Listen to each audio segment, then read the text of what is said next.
2021년도 한 해를 돌아보면 하나님의 은혜였습니다. 전적인 하나님의 섭리였습니다. 앞으로 한 달 지나면 2022년도가 시작됩니다.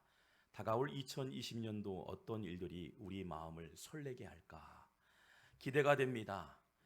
고 집사님 자녀가 결혼하게 되었습니다. 김 집사님 치료받았던 관절이 깨끗하게 치료가 되었습니다. 박 집사님 자녀가 원하는 대학에 입학하게 되었습니다. 장 집사님 코로나19로 어려웠던 사업장이 활기를 되찾았습니다.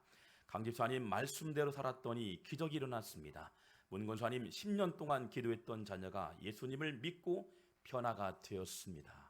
이런 응답의 역사가 있길 주의 이름으로 축원합니다. 기도하면 하나님 일하셔요. 기도하면 하나님 움직여 주십니다. 여러분 기도하면 열매 맺을 줄 믿습니다. 여러분의 믿음이 성장하고 멋지게 세워져 갈 2022년도를 생각해 보니 제 가슴이 설렙니다. 기대하고 소망하며 여러분의 자녀와 여러분의 기업과 삶이 날마다 형통되길 주의 이름으로 축원합니다. 긍정의 심리학 마틴 셀리그만은 행복한 사람의 필수, 그러니까 행복한 삶의 필수 요소 세 가지 있다고 말합니다. 행복한 사람들에게는 세 가지 조건을 갖추고 있는데 첫 번째 요소는 즐거운 삶을 지향한다. 매사에 즐거운 삶을 지향하는 첫 번째 요소가 있고요. 두 번째는 몰입, 자신 내면에 집중하는 자세가 남다르다. 그래서 정리가 있고 규칙이 있고 내규가 있으면서 내면에 집중하는 자세가 다르다. 세 번째 요소는 삶의 의미를 찾아가고 깨달았을 때라고 행복한 세 가지 요건을 둘 수 있습니다. 마지막에 보면 삶의 의미를 찾아가고 깨달았을 때 우리에게 주는 유익이 많이 있습니다. 삶을 살아가며 깨달았을 때 우리의 삶이 변화가 되고 쇄신되는 많은 변화 유익이 있죠. 행복의 요소가 되기도 하지만 또한 이 행복한 요소 중에서 삶이 변화되었다, 삶의 의미를 찾았다. 이때요 우리의 몸이 반응하게 됩니다. 생명이 연장된다는 결과가 나왔습니다.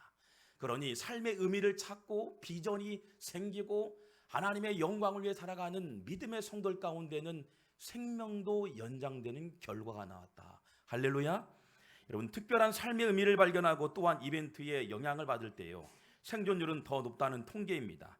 누군가를 위해서 아름다운 이벤트를 기획하고 또는 자기에게 다가오는 생일잔치를 꿈꾸면서요 가족들이 한자리에 모여서 명절을 보내고 성탄절을 준비하는 자세가 있다면 우리의 생명 연장도 있고 우리의 몸도 반응해서 많은 것들이 열려지는 역사가 임하게 된다. 무엇을 반증하는 의미일까요? 목표를 향해 설렘으로 반응하게 된다는 거예요. 목표가 생기면 우리의 몸이 반응하게 되고 우리의 삶이 반응하게 되고 우리의 생각이 반응하게 된다. 여러분 긍정적인 목표 그리고 선한 목표를 세울 때 우리의 몸과 마음이 반응하게 될 줄 믿습니다. 세상에서 가장 강한 사람은 누구일까요? 여러분 질문합니다. 세상에서 가장 강한 사람이 누굴까요? 어떤 사람이 가장 강한 사람일까요? 권력에 서 있는 권력을 쥐고 있는 사람일까요? 재정적 풍요를 마음껏 누리는 사람일까요? 영향력 있는 사람일까요? 가장 강한 사람은 저는 이렇게 말하고 싶습니다. 날마다 가슴이 뛰는 사람, 날마다 비전을 그려가는 사람, 날마다 꿈꾸는 사람, 그 사람이 가장 강력한 사람, 영향력 있는 사람일 줄 믿습니다. 저는 여러분의 마음을 그 무엇이 설레게 하는지 한번 질문합니다. 여러분의 마음을 설레게 했던 건 뭘까요? 선한 마음이었나요? 그렇다면 그 선한 마음 가운데 우리 몸이 반응하고 생각이 반응하고 오늘 말씀을 통해서 반응하면 여러분의 닥친 문제 때로는 어려운 문제가 하나님의 선한 인도함에 열리게 되는 역사가 임하게 될 줄 믿습니다. 사람이 자기 길을 계획할지라도 그 걸음을 인도하시는 하나님 우리의 걸음을 인도하실 줄 믿습니다. 여러분 국민 MC 하면 단연 누구를 떠오르실까요? 바로 유재석 씨죠. 대한민국 누구나 공감하는 개그맨이자 명 MC입니다. 그는 1991년 KBS 대학 개그제에 통해서 데뷔했는데요. 데뷔하면 성공한다, 많은 유명이 된다고 많이 얘기하잖아요. 그런데 현실은 그야말로 내몽이었습니다. 10년 동안 무명에 가까운 생활을 했고요. 순간순간 포기하고 싶은 마음이 한두 번이 아니었다고 말합니다. 그럼에도 불구하고 포기하지 않았던 이유는 자신의 가슴을 뛰게 하는 일이 있는데 무대 위에 서는 게 자기 자신을 가슴을 뛰게 했다는 거예요. 돈을 많이 벌든 돈을 적게 벌든 때로는 무명의 세월이든 나의 가슴을 설레게 하는 일이 무대 위에 서는 게 내 가슴을 설레게 했다. 그래서요, 시골 장터에서도요, 밤무대에서도요, 대학 축제 학생들 앞에서도요, 사람들의 마음을 웃기고 울리고 즐겁게 하는 일이 자신에게 가장 행복한 일이고 자기에 주어진 사명이다라고 고백했습니다. 여러분, 개그맨 유재석 씨의 마음을 뛰게 했던 게 뭘까요? 관객들을 향한 설렘, 그를 반응했던 사건이었습니다. 관객들의 마음을 설레게 하는 그 자리에 서는 게 자기 자신을 움직이게 했던 동기가 되었다. 보세요. 야, 얼마나 멋집니까? 그는 초심을 잃지 않는 개그맨 중에 하나이죠. 반복과 연습의 대명사로 유명한 발레리나 강수신 씨를 우리가 잘 알고 있습니다. 그녀의 얼굴보다 더 유명한 것은 그녀의 발이죠. 하루에도 수십 번, 수백 번 발레하며 넘어지고 뭉개진 발. 그러나 그녀를 최고의 스타덤 자리에 오르게 한 발. 실제 그녀는 아침 6시 30분이면 눈을 뜨게 하고요, 일어나 가장 먼저 스트레칭을 하게 되고 1시간 동안 그리고 준비하면서요, 실제적으로 극장에 이동하면서까지 매일같이 발과 함께 행동합니다. 그리고 저녁 6시 30분 되면 집에 돌아오는데요, 공연이 있는 날이면 그 전날까지 11시까지 때로는 12시까지 그 모든 공연을 마칠 때라는 생각을 가지고 연습하고 얼마나 미모입니까? 여는 얼마나 아름답습니까? 여성이. 그런데 그의 발은 뭉툭한 발이 되었죠. 여러분, 그녀의 별명은 지독한 연습벌레, 멈추지 않는 반복과 지독한 연습이요, 그녀를 세계적인 발레리나로 세워졌던 모습이 되게 됩니다. 세계적인 스타의 자리에 서게 했습니다. 세계적인 발레리나, 그녀의 마음을 움직였던 것은 무대를 향한 설렘에 늘 반응했다. 무대를 향하면 내 마음이 설레게 되고 관객들의 마음을 줄 수 있는 내 사명이 그 자리였다라고 소개합니다. 여러분, 지그재글러는요, 사람이 목표를 가질 때 잠재 능력을 일깨워주며 극대화할 수 있다고 합니다. 그러나 목표가 없는 사람은 좌절되고 포기하고 부정적인 말들이 계속 언급됩니다. 그러나 긍정적이며 목표를 갖고 있는 사람은 비전의 말이 나옵니다. 여러분, 날마다 비전의 소리에 여러분 날마다 선포되시길 주의 이름으로 축원합니다. 모세는요, 고통받는 이스라엘 백성들 향해서요, 바로에서 벗어나기 위해서 출애굽을 결정하기로 결단합니다. 그리고 떠나올 때 성인만 60만이었어요. 지금의 이집트죠. 이집트에서 중동 지역 가는 거리가 일주일 만의 거리였어요. 그런데 계속 방황의 시절 겁니다. 근데 성인만 60만이었지 아이들과 어른들, 여성들과 포함하면 200만이 군대였어요. 200만이 움직인다는 게 얼마나 어렵겠습니까? 광야를 거치며 먹을 거, 입을 거, 취침해야 할 잠자리들, 모든 것이 부담감이고 고통의 시간이었습니다. 그러나 모세의 마음을 결단하게 했던 원인이 뭘까요? 바로요, 자기 자신이 실은 모압 평지에서 죽음을 앞두고 있는 순간까지였지만, 가나안 땅이 보는 그 앞에서 생명을 마감했지만, 이 가나안 땅에 다음 세들이 세워질 그 비전이 그의 마음을 움직이게 했다. 할렐루야. 나의 생은 비록 가나안 땅에 도착하지 않았지만, 땅을 밟지 못했지만, 내 후대들이 그 가나안 땅에 입성해서 하나님 나라를 이뤄가는 그 약속의 땅을 밟게 된다는 그 비전과 소망이 그의 마음을 결단하게 했던 동기부여가 그들을 움직였던 결과를 갖게 됩니다. 여러분, 오늘 성경에 보면 한 사람의 마음을 설레게 하자 반응한 사건이 등장합니다. 오늘 성경의 배경을 보면 AD 61년에서 63년의 사건입니다. 초대교회 박해가 가장 극심하게 일어나고요, 수많은 믿음의 성도들이 고초를 당합니다. 그래서 수많은 성도들이 이러한 핍박을 피해서요, 디아스포라 흩어지게 됩니다. 이제 성도들의 교회는 사라지게 되는 걸까요? 수많은 공격이 왔고 잔멸합니다. 수많은 아픔이 있었습니다. 사람의 생명이 앗아가 됩니다. 교회와 성도는 이제 모든 것이 망하게 될까요? 그렇지 않습니다. 오히려 성경은 교회는 날마다 부흥했다라고 기록하고 있습니다. 흩어졌던 성도들이요, 주어진 삶의 장에서 복음을 전하게 됩니다. 동네에서, 학교에서, 심지어는 직장에서, 거리에서, 살아 숨을 쉬는 거리마다 예수 그리스도를 증거합니다. 나는 주님을 만났습니다. 나는 하나님의 영광을 보게 되었습니다. 비록 생이 마감하는 순간까지도 하나님의 은혜로 살았습니다라고 고백하며 증거했습니다. 그래서 두루 다니며 목숨을 걸고 삶이 예배가 되고 삶이 전도가 되며 복음을 전합니다. 그렇게 성경은 이렇게 증거하고 있습니다. 사도행전 8장 4절 말씀 보면 그 흩어진 사람들이 두루 다니며 복음의 말씀을 전할세. 사도행전 8장의 1절에 3절 말씀 보면 반전이랍니다. 끊임없는 공격과 잔멸의 현장이었지만 8장 4절에는 반전이랍니다. 수많은 사람들이 두루 다녔다. 교회는 망하지 않고 오히려 부흥하는 시초가 되었다라고 소개하고 있습니다. 초대교회 성도들의 마음을 움직였던 것은 곧 죽어도 천국 갈 수 있다는 꽉 찬 확신이었어요. 이 세상 살아가면서 어떤 만족보다 더 귀했던 하나님 나라, 그 나라가 오기 때문에 영원한 하나님 나라 대망 사상이 그들의 마음을 꽉 차게 했던 거예요. 그래서 죽는 순간에도 마음의 평안이 옵니다. 본문에 보면 7장에도 스테반이 죽습니다. 그리고 하늘을 우러보면서 마음이 평안했다라고 소개하고 있습니다. 세상이 누릴 수 없는 하늘의 신령한 은혜가 우리의 마음을 덮으면 생각이 바뀌게 되고, 은혜가 임하게 되면 가치관이 바뀌게 되고, 은혜가 임하게 되면 이 땅에 머무는 동안 하나님 나라를 이뤄가며 이 땅에 생이 마치는 그날까지 영원한 하나님 나라가 도래할 줄 믿고 살아가는 성도의 고백, 바로 여러분의 고백되길 주의 이름으로 축원합니다. 여러분, 그중 한 사람의 마음을 주체할 수 없을 정도로 마음을 설레게 했던 사람이 등장합니다. 그 한 사람의 설렘이요, 유럽의 판도를 바꾸기 시작합니다. 1차 여행이에요. 2년 동안이었습니다. 2300km를 뛰고 걷게 합니다. 2차 여행 가운데는 3년 동안이었습니다. 4500km에서 5600km를 뛰게 됩니다. 3차 여행했습니다. 5년 동안 5000km를 뛰고 됐습니다. 4차 여행했습니다. 생이 마치는 그 순간이 도래했습니다. 그럼에도 불구하고 바울이요, 그 심지어 로마까지 이송하는 과정 가운데 그의 마음을 뛰게 하면서 그 로마까지 가는 과정 가운데도 복음을 증거했던 사람이었습니다. 한 연구가 의하면 그의 생이요 2만 킬로를 걷고 뛰었다라고 고백합니다. 대한민국 서울에서 부산 거리가 약 400km라면 50번을 왕래한 것. 젊은 청년이에요.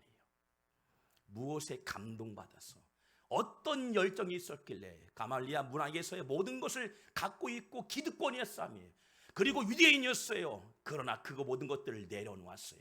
왜일까요? 허물이니까요. 이 땅에 머무는 동안 그것이 가장 가치 있는 일이 아니기 때문에 더 가치 있는 일, 영원한 하나님 나라가 있었기 때문에 그의 인생을 올인했던 겁니다. 사울 그 한 사람의 설렘이요, 로마에서 유럽으로 확산된 기독교는요 1000년 동안 유럽 문화의 근간을 이루게 되고요, 17세기 남미와 북미까지 복음이 확장됩니다. 그리고 북미에서 도전을 받고 선교사들이요, 그리고 아시아와 이 조선 땅에 복음이 확장됩니다.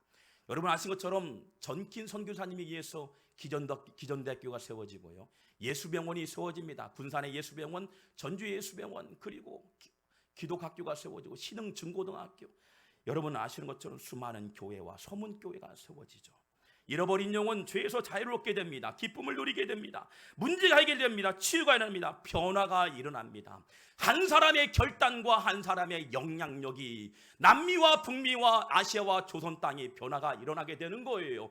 그 한 청년의 변화와 감동의 결단이 우리의 삶을 변화시킨 줄 믿습니다. 우리가 죄인이었지만 죄인에 머물지 않고 하나님이 우리를 초청하시고 의롭다 여기시고 하나님의 자녀로 삼아주시고 영원한 천국을 향할 수 있는 하나님의 자녀로 삼아주신 것, 전적인 은혜인 줄 믿습니다. 우리가 호흡할 수 있고 볼 수 있고 들을 수 있고 먹을 수 있고 입을 수 있는 것 이상으로 하나님 나라를 얻게 된 것이 주의 은혜인 줄 믿습니다. 하나님은 한 사람의 마음을 반응케 합니다. 그의 생이 마치는 그날까지 마음을 설레게 합니다. 바로 그 사람 사도 바울입니다.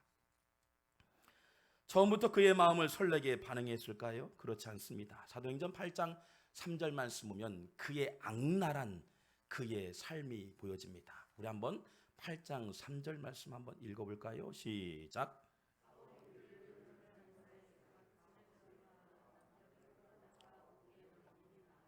아멘. 여기 보면 각 집에 들어가 남녀를 끌어다가 옥에 넘기니라. 옥에 넘기면 이제 죽습니다. 진멸인다, 이 잔멸한다. 예, 엘리 마이네토라는 헬라어입니다. 멧돼지 한 마리가요, 아름답게 잘 가꾸어진 포도원에 딱 들어와서, 그러니까 쑥대바로 만드는 단어가 이게 바로 잔멸할세라는 단어예요. 그러니까 완전히 잔멸한다, 완전히 파괴한다. 가정도 교회도 파괴하고 잔멸했던 사람, 바로 그 배후에 누구예요? 사울이었습니다. 사울이 잔멸했던 대상은 헬라파 사람들이었습니다. 예수 그리스도를 구주로 믿고 메시아로 믿었던 사람들, 예수 그리스도의 부활과 다시 오심을 믿고 대망했던 사상을 갖고 있던 기다리는 사람들이었습니다. 잔멸의 대상은 즉 초대교회와 성도들이었다는 거예요. 오늘날 우리에게도 영적인 싸움이 일어나죠. 우리를 넘어지게 하고 무너지게 하고 멀리하게 하고 하나님을 잊어버리게 합니다. 영적인 싸움이에요. 여러분 기억하세요. 우리를 좌절하는 소리, 우리를 넘어지게 하는 소리, 우리에게 절망의 소리가 와요. 누구의 소리예요? 하나님 소리가 아니에요. 사단의 소리라는 거예요. 이걸 구별해야 돼요. 자꾸 넘어지게 하고 힘들게 하고 좌절하게 하고 포기하고 하나님을 멀어지게 하는 소리에 여러분 차단하시고 말씀으로 분별해서 승리하는 믿음의 성도가 되길 주의 이름으로 축원합니다. 교회가 많다 보니 갈 곳이 많다고요? 아니에요. 여러분 경성해야 돼요. 다시 한번 도전해야 돼요. 깨어나야 돼요. 일어나야 돼요. 지금 상태로는요, 얼렁뚱땅해서 될까요? 아니에요. 교회가 많기 때문에 어디 간든 내가 하나님 나라를 이룰 수 있다고요? 아니에요. 이 자리에서 못하는데 어디 간들 하겠습니까? 여러분, 한국 교회가 지금 무너지고 있어요. 성도들의 신앙이 지금 교만해지고 있어요. 타락하고 있어요. 잘난 체요? 죄송하지만 하지 마세요. 학력이요? 죄송하지만 하지 마세요. 오늘 여러분 기억하세요. 반드시 사울을 왜 쓰셨을까요? 그런 악랄했던 사람을 왜 바꾸셨을까요? 사람들이 평가할 때는 너무나 악랄했던 사람이었지만 하나님의 계획은 또 다른 계획이 있었던 거예요. 초대교회 성도님들 어떻게 죽어갔을까? 역사가 요세푸스는 기록한 예수님의 12제자의 순교 일지를 이렇게 기록하고 있습니다. 요세푸스가 12제자의 순교 일지 얼마나 아꼈냐는지요. 베드로 네로 황제 때 바티칸에서 십자가에 거꾸로 매달려 순교. 안드레 3일 동안 엑스자 십자가의 처형제에서 천천히 죽어가며 순교. 야고보 칼로 목베임을 당하고 순교. 요한 로마 황제 도미니 아우누스에 의해서 끓는 기름 속에서 던져졌다가 고난을 통해서 다시 한번 복음을 전하가 순교. 빌립 기둥에 매달려 찢겨져 순교. 바들름에 수없는 매질을 당한 다음 십자가에 거꾸려 매달려 순교. 마태 에티오피아에서 황제에게 칼로 목베임을 받고 순교. 알페오 아들 야고보 예루살렘 성전 꼭대기에서 떨어뜨리고 나무망치로 머리에 때려 죽여 순교. 시몬 거꾸로 매달린 채 톱으로 몸을 잘리게 되는 순교. 다데오 활에 맞아서 순교. 마띠아 에티오피아에서 가서 전도하다가 관중들의 돌에 맞아 순교. 그들의 순교가 끝일까요? 아니에요. 그들의 순교가 열매가 되어 죄악에 있는 우리를 구원의 길로 인도하는 우리를 이 자리에 세우신 줄 믿습니다. 믿어요. 우리는 하나님의 은혜예요. 그분들의 순교가 없었으면 우리는 존재할 수 없어요. 세상에 먹는 것, 입는 거에 올인하다 보니 보이지 않아요. 그러나 그들의 순교, 그분들의 순교의 정신이, 그들의 순교의 혈통이 오늘까지 이어지고 있다는 거예요. 여러분 깨어 있어야 돼요. 여러분이 깨어 있으면 가정이 일어납니다. 여러분 깨어 있으면 교회가 일어나요. 여러분 깨어 있으면 믿음이 성장되어져요. 할렐루야. 귀하게 쓰임 받길 주의 이름으로 축원합니다. 그런 사울의 마음을 하나님 꺾으셨던 거예요. 그 대상을 꺾으시면서 수많은 사람들이 보게 되는 거죠. 하나님은 그를 꺾으셔서 위대한 선교사로 파송시키는 장면을 보게 됩니다. 우리에게 꺾어지지 않는 부분이 있나요? 자존심, 갖고 있는 영향력들, 재정, 여러분 꺾어지기를 다시 한번 돌아봤으면 좋겠어요.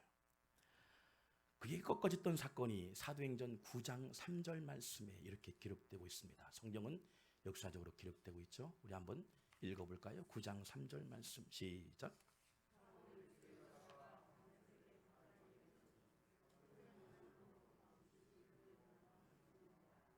아멘. 하늘로부터 빛이 그를 둘러 비추니라. 임재가 임하는 거예요. 인간을 덮었던 신령한 하나님의 은혜, 하나님의 은혜가 임하면 그의 이름이 바뀌게 되고 생각이 바뀌고 가치관이 바뀌고 인생의 철학이 바뀌어요. 목표가 바뀌어집니다. 이 사건이 한 사람의 운명이 바뀌게 되고 유럽의 판도가 바뀌게 됩니다. 기독교 역사상 가장 위대한 하나님의 선택, 콜링의 사건을 의미합니다. 그를 선택받고 하나님의 말씀대로 그가 반응하게 되는데요, 다메섹에 머물지 않고 유럽으로 바뀌게 돼요. 다메섹에 머물지 않고 유럽으로 바뀌었던 복음이요, 북미로 바뀌게 되죠. 북미에서 남미, 북미, 그리고 심지어는 아시아, 필리핀, 중국, 일본까지요. 중국이, 여러분 아신 것처럼 중국의 문이 열립니다. 복음의 문이 열리죠. 지금도 많은 교회가 세워졌습니다. 수많은 공산권이었지만 지금도 지하교회를 통해서 부흥이 일어나고 있어요. 일본 왜 망하지 않을까요? 100명의 선교사들이 순교했던 땅이었어요. 하나님 그 땅이 지금도 붙들고 있다는 거예요. 한국교회, 한국 나라, 이 땅 마찬가지죠. 어두웠던 나라였습니다. 언도선가 말합니다. 이 어두운 땅에 하나님의 은혜가 필요합니다. 다시 변화될 그날을 기대합니다. 할렐루야. 여러분, 하나님의 은혜가 임하면 변하게 되는 거예요. 사도행전 9장 6절 말씀, 변화된 사건이 나옵니다. 너는 일어나 시내로 들어가라. 내가 행할 것을 내게 이를 자가 있느니라. 사명을 받아요. 콜링을 받아요. 소명이라 말하죠. 나에게 주신 소명, 이 소명을 삶에 적용합니다. 그러니까 다메섹에 머물지 않고 변화가 돼요. 두란노 성원에서 3년 동안 공부하고 훈련하고 배우고 도전받고 무릎 꿇고 기도하며 새벽을 깨우면서 하나님 말씀을 경청하며 집중하며 나갑니다. 그리고 안독에 출발하면서 1차, 2차, 3차, 4차까지 2만 킬로, 20만 킬로 이상을 뛰게 되는 거예요. 여러분, 그의 열정과 헌신이요, 유럽을 바뀌게 되는 결과가 돼요. 사도행전 9장 20절 말씀 보면 우리 한번 읽어볼까요? 시작.